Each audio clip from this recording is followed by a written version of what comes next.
Quel bonheur, mes frères bien-aimés, que de pouvoir avec vous célébrer ce matin l'immense fête de la Pentecôte, dont nous ne mesurons peut-être plus suffisamment l'importance, oubliant que cette fête produit dans le monde, sur tous les siècles et en chacune de nos âmes, des fruits extraordinaires.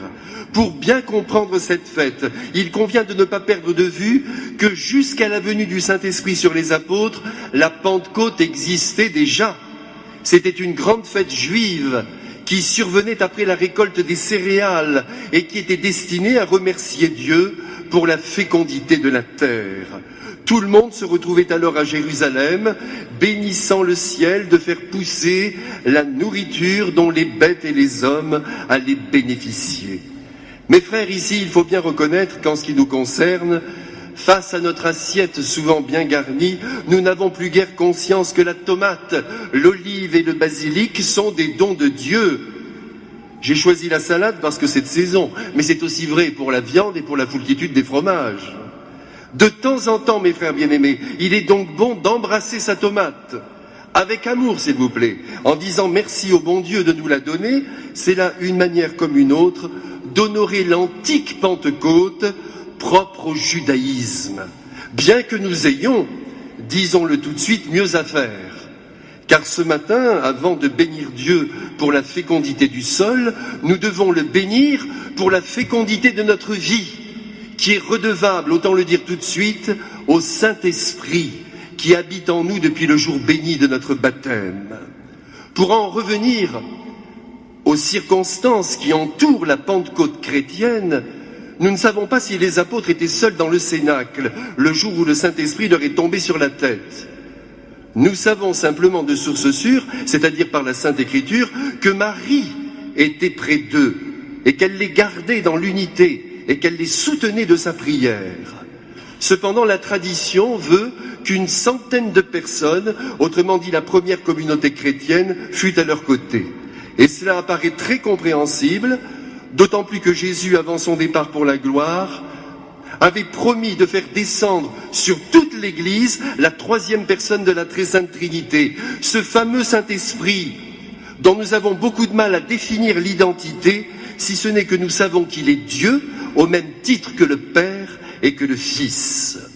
Imaginons donc que toute la communauté, rassemblée dans le cénacle, sous une même ferveur, chantant les psaumes, appelant de leur louange la venue de l'Esprit de Dieu. Et oui, mes frères, n'oublions jamais que le Saint-Esprit aime nous voir unis les uns aux autres et qu'il descend immanquablement sur nous quand il perçoit l'unité des cœurs entre nous. Attention, cela est de la plus grande importance. L'unité qui existe au sein d'un couple, d'une famille, d'un groupe humain et qui est réalisée par l'amour, car c'est l'amour qui unifie, attire le Saint-Esprit, alors que les divisions et les dissensions le font fuir. En ce grand jour, mes frères bien-aimés, vous me permettrez d'ajouter ici que notre paroisse a connu un tel développement ces dernières années.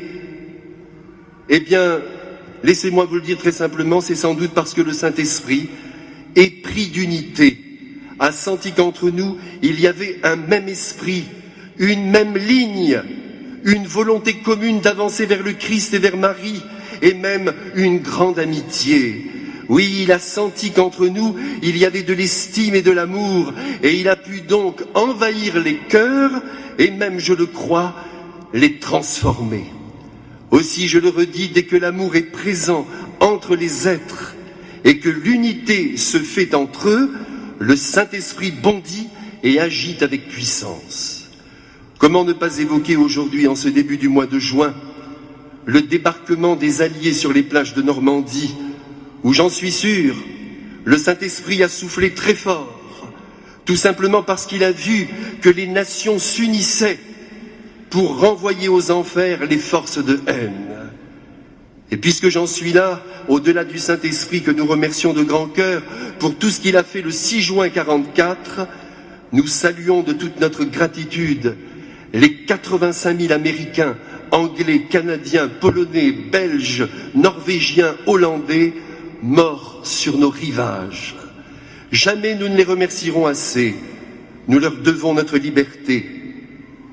Un jour, par respect pour ces hommes qui ont offert leur vie et qui avaient pour la plupart une vingtaine d'années, j'ai tenu, avec un ami très cher, à plonger mes mains consacrées dans l'eau bleu nuit qui bordait la plage d'Aromanche.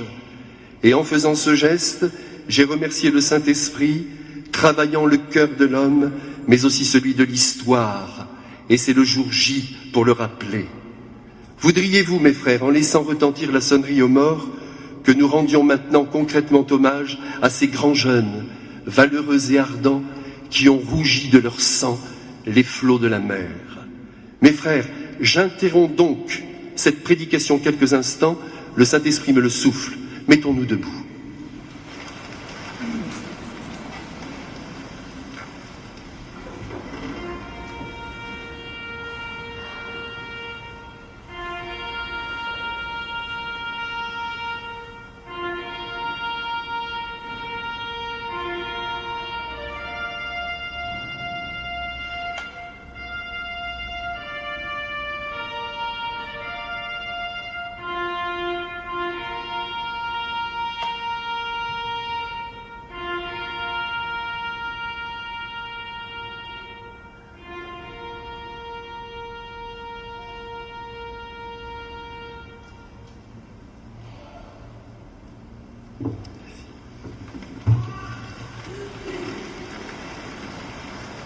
Pour en revenir aux apôtres, mes frères bien-aimés, dans les jours qui précédèrent la Pentecôte, comment ne pas le penser, ils vécurent dans une certaine anxiété, attendant que se réalise la promesse du Christ qui tient toujours ses promesses. Quant à vous, leur avait-il dit, demeurez dans la ville de Jérusalem jusqu'à ce que vous soyez revêtus d'une force venue d'en haut. Là, mes frères, nous découvrons que la première caractéristique du Saint-Esprit, et il faudrait dire la plus fondamentale, est d'être une force. Et ça tombe bien car les uns et les autres, nous sommes terriblement fragiles sur le plan humain, beaucoup plus d'ailleurs que nous ne pouvons l'imaginer.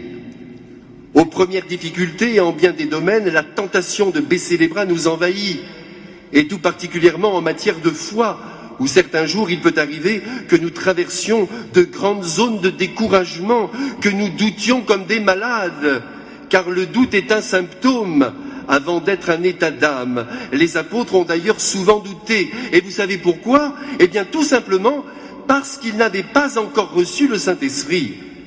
Mettons-nous donc dans la tête, qui n'en fait souvent qu'à sa tête, que si Dieu octroie sa force à nos personnes, autant dire s'il nous donne le Saint-Esprit, c'est parce que nous en avons terriblement besoin et qu'il ne veut absolument pas que notre fragilité, que nos inconsistances, que nos atermoiements nous ôtent le dynamisme et l'enthousiasme dont nos vies ne sauraient se passer. Aussi, mes frères qui se croient particulièrement exposés à la nonchalance, au découragement, au ras-le-bol et même à un certain dégoût de l'existence, a besoin du Saint-Esprit, force par excellence, puissance de vitalité, capable d'emballer de nouveau la machine de la vie et de donner à notre morale un sacré élan, c'est le cas de le dire. Dès lors, mes frères, puisque le Saint-Esprit est une force, encore une fois, c'est là son identité la plus foncière. Il n'est pas étonnant qu'il se manifeste ce matin dans le Cénacle en provoquant pas moins qu'un tremblement de terre, accompagné d'un bruit étourdissant. Un grand effroi a dû d'ailleurs saisir les apôtres. Sans doute Dieu le Père et Dieu le Fils ont-ils voulu qu'il en soit ainsi pour que ces 12 hommes choisis sur le volet comprennent mieux que quiconque l'extraordinaire dynamisme du Saint-Esprit et le remue-ménage qu'il crée dans les âmes endormies et peureuses. Et voici que maintenant c'est le moment. Le Saint-Esprit fait son apparition en se présentant sous la forme de langue de feu, descendant, mais attention, sur la tête de chacun des apôtres.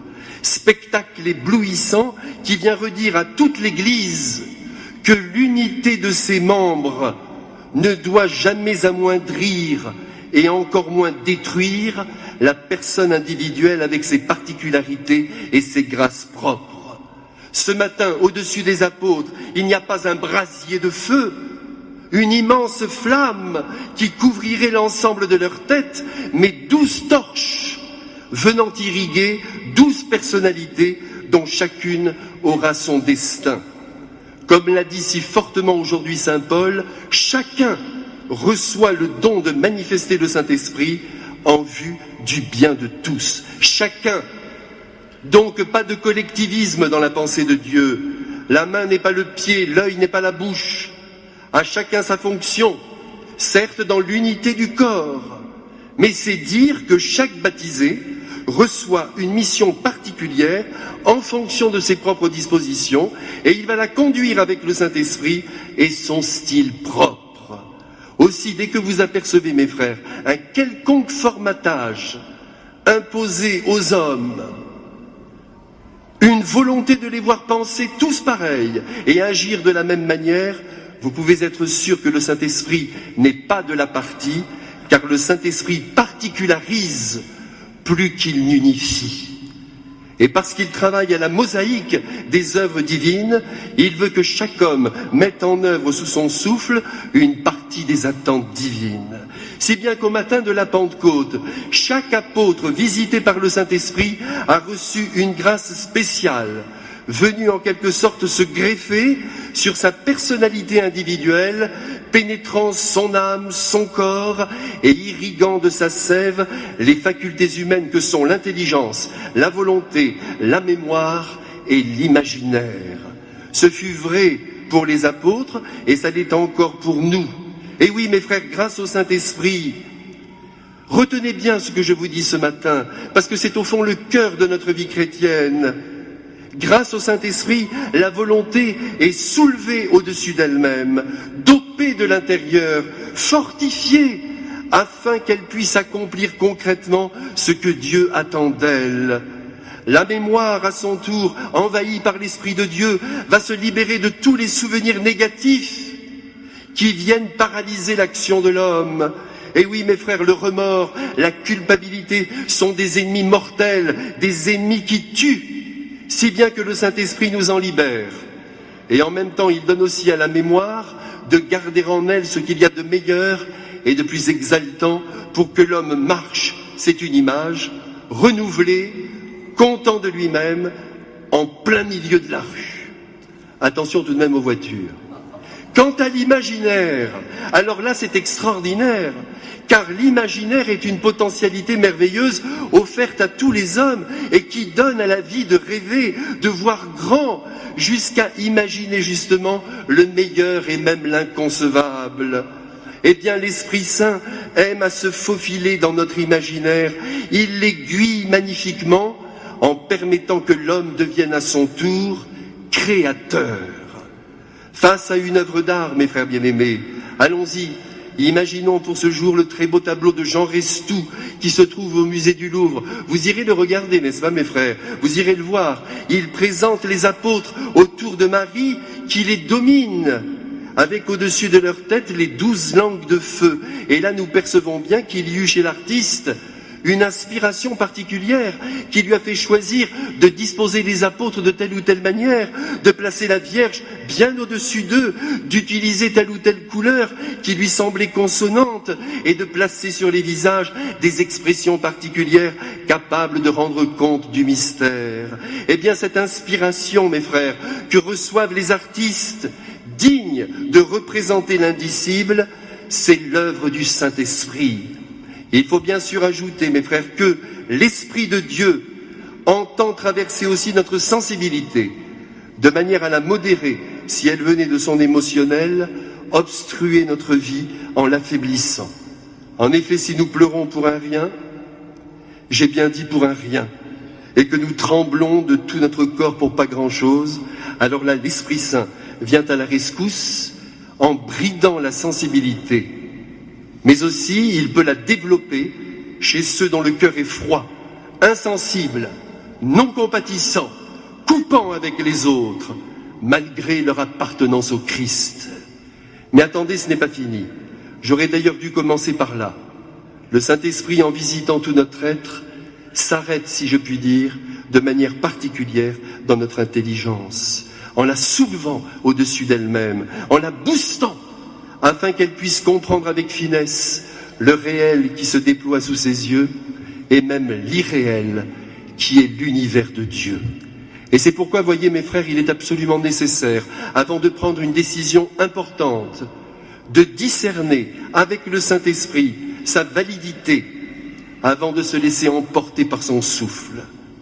Ce matin, nous voyons d'ailleurs qu'après le grand tremblement de terre, qui n'a pas secoué que les apôtres d'ailleurs, mais aussi toute la ville de Jérusalem, car il fallait évidemment qu'un événement, et là c'est le bruit que fit le tremblement de terre, rassembla toute la population de la ville sur la place centrale.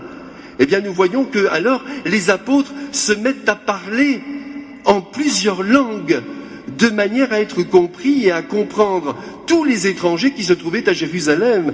Et cette capacité polyglotte, elle jaillit de leur intelligence, irriguée par le Saint-Esprit. Évidemment, ce fut là un grand miracle qui aida de nombreux Juifs à adhérer au Christ. Mais sans doute, vous l'aurez remarqué avec moi, mes frères, il y eut ce jour-là des pisse-vinaigres. Et il y en a partout, malheureusement. Des hommes critiques qui ont récusé alors le miracle et qui ont prétendu expliquer l'inexplicable.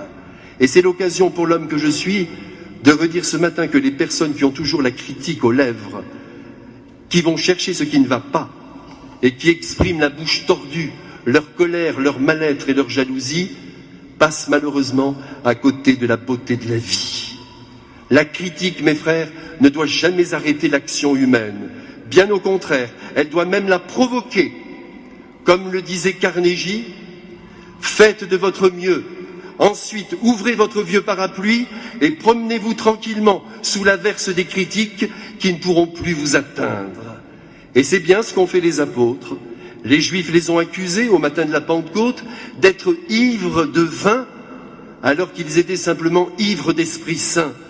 Et ainsi les ont obligés à rendre témoignage de ce qu'ils venaient de vivre. Le résultat, c'est que ce jour-là, Pierre prit la parole et 3000 personnes adhérèrent au Christ.